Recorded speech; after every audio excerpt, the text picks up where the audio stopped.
Hey guys, and welcome to another respiratory 3260 video. Sorry, my lighting is off. This series of videos, we are going to cover physical assessment of the neonate and basic skills we need. We'll also go into pediatric assessment.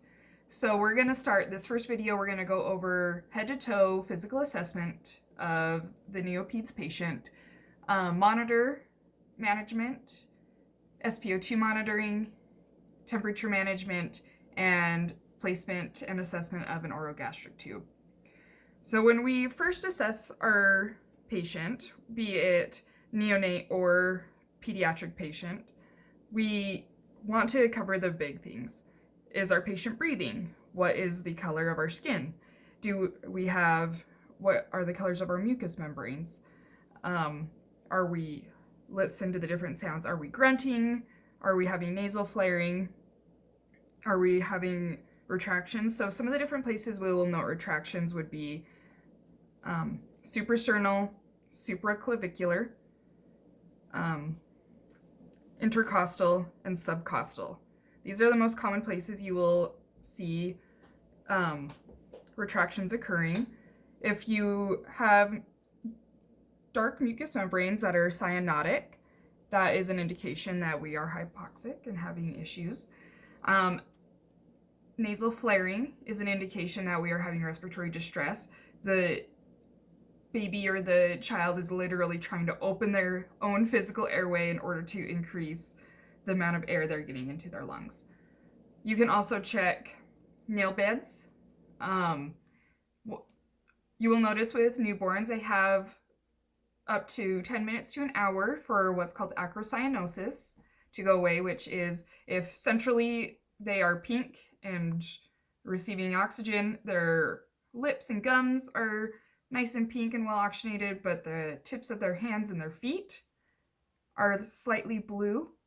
They have roughly 10 minutes to an hour. That is called acrocyanosis. So for your assessment, your stethoscope is your best friend. You will want to make sure to listen to the lungs, both sides. This is to assess for any type of abnormality that might happen from one side to the other, such as a pneumothorax, or if there is any type of pneumonia that might be one-sided. Most commonly with neopeds patients, the number one, this is a sad fact, the number one cause of death for most pediatric patients is aspiration of a foreign object. So kids will put something in their mouth and then they'll choke on it. You can tell a foreign body aspiration by listening to their throat and neck, their upper airways. Sometimes it will go into the right main stem bronchi, which, as we know, is the most common place for aspiration to occur. You might be able to hear little to no air movement on the right and plenty of air movement on the left. Another assessment tool would be to listen to the neck and upper airways to assess for stridor. This is especially important on bigger kids that might be struggling with croup. You'll also want to listen to the upper left abdominal portion. That is where you will hear the stomach, and that comes into place with our OG.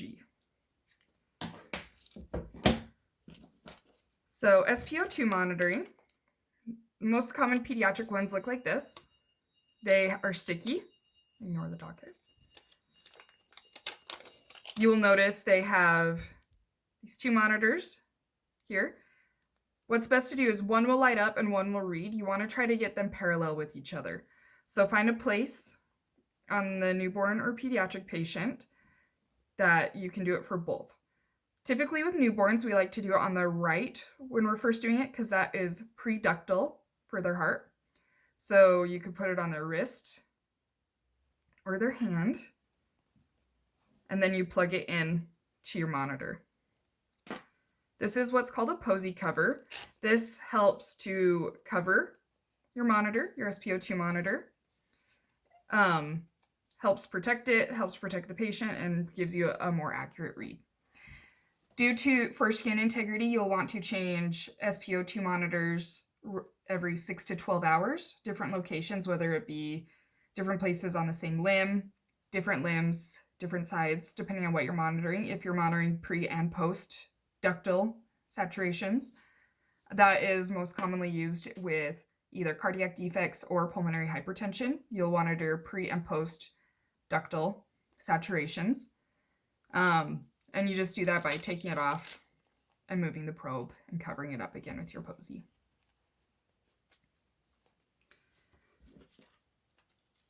You'll also want leads if you have a critically ill patient. These are really nice to monitor respiratory rate, heart rate, and even different rhythms if you have something going on cardiac-wise. This is a little trick. If you have a freshly birthed baby and you're putting the monitors on, sometimes sticky things don't always stick to newborn babies. So if you take some alcohol and you wipe where you're going to put your leads, it helps them stick better. So you'll want to place them. Disclaimer, your baby won't have a cute outfit on, but we're going to thank my niece Elsie for her contribution to this video. So you'll want to put the white lead on the right side of the chest. You can even put it on the right limb if your baby's small enough. And then, so you remember, white is to the patient's right. Black, you can think smoke. And then red, so is fire. So you put the right upper chest, left upper chest, or tops of the arms. And then put the lead down below. So you can remember smoke over fire on the left. After that, you will plug it into your monitor for your reading.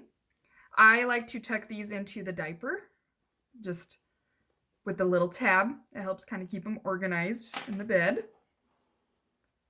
Okay, and then that will help with our cardiac monitoring. So we can monitor our oxygenation, and then we can monitor respiratory rate, cardiac rhythms.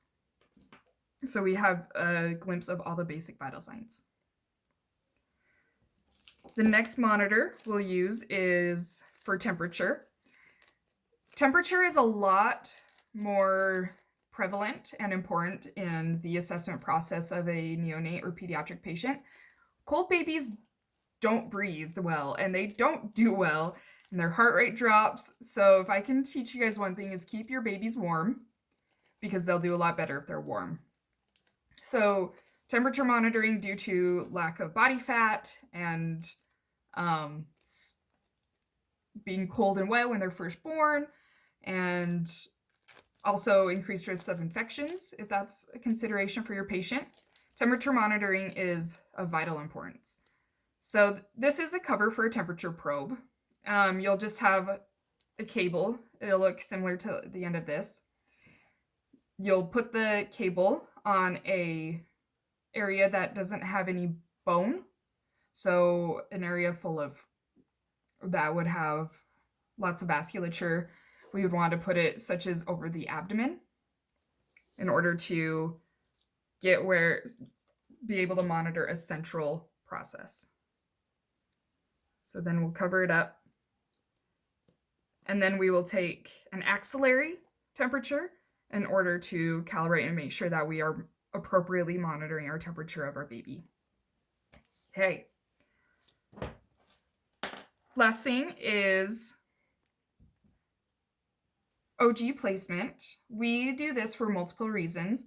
We can do it to administer feeding if we have a baby that we need to get the nourishment in them, but they maybe can't eat for one reason or another, or they're still learning how to eat. We can also use this to withdraw any thing from the stomach that we might need, whether it be amniotic fluid or air, because that will be very prevalent with respiratory issues. You won't want the air in the stomach because it'll make it harder for your baby to breathe. So along with your suction catheter, you'll want a 12 ml syringe so that you can monitor. How you measure proper placement is you go from the tip of the nose to the earlobe. And then from the earlobe to the space between the xiphoid process and the umbilicus. So there will be this little section between the umbilicus and the xiphoid process. You'll measure it to there. You'll look, you'll mark, okay, we go to 20, because that's where we measured. You'll insert it into the mouth. This baby doesn't.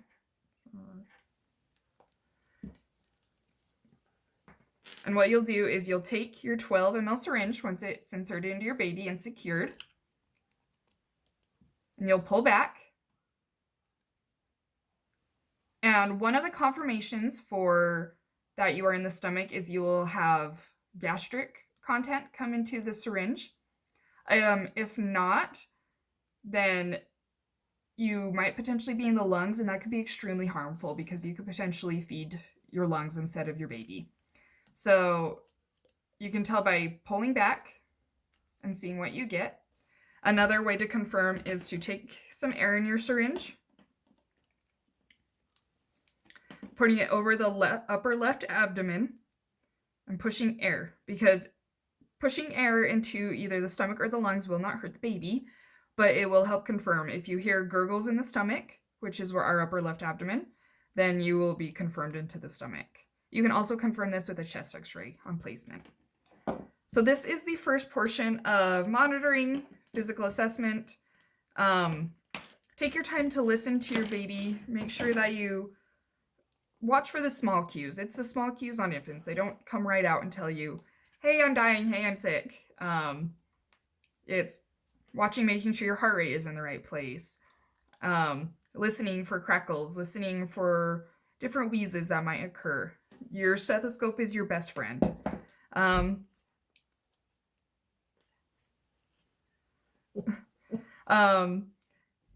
So that is the end of this first video. This is a 3-part video, and I am going to thank my Elsie for letting me borrow her baby doll for these videos. So stay tuned and we'll go over the next one.